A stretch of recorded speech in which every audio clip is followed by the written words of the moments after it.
అనేక సర్పంచ్లు కానీ ఎంపీటీసీలు కానీ ప్రతి మండల స్థాయి వ్యక్తులు చాలామందికి ఉపయోగపడే ఒక ఇసుక రీచుల్ని ఆయన ఒక కంపెనీకి దారాదత్తం చేసిన వ్యక్తి. ఒక కంపెనీకి దారాదత్తం చేసిన వ్యక్తి ఈ రోజున క్లాస్ వార్ గురించి మాట్లాడతాడు. ఎంటైర్ మైనింగ్ని కొద్దిమందికి అసలు దాదాపు ఈ పుస్తకంలో చెప్పిన 2600 కోట్ల ఎంతో పైచిలుకు అన్యాయం జరిగింది, ట్యాక్స్ రూపంలో రావాల్సింది కేవలం కొద్ది కంపెనీలకి కలెక్షన్ కంపెనీలు కట్టుబెట్టారని చెప్పిన ఇది కూడా ఉదహరించారు మన సురేష్ కుమార్ గారు. ఇలాంటి కోకొల్లలు. సో క్లాస్ వార్ గురించి ముఖ్యమంత్రి జగన్కి చాలా బలమైన పాఠం భవిష్యత్తులో తీసుకుంటాం. జగన్ మర్చిపోకు.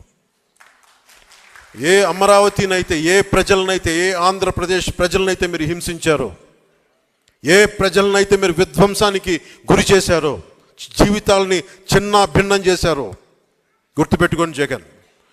భవిష్యత్తుని మిమ్మల్ని కాలర్ రాస్తాం, గుర్తుపెట్టుకోండి.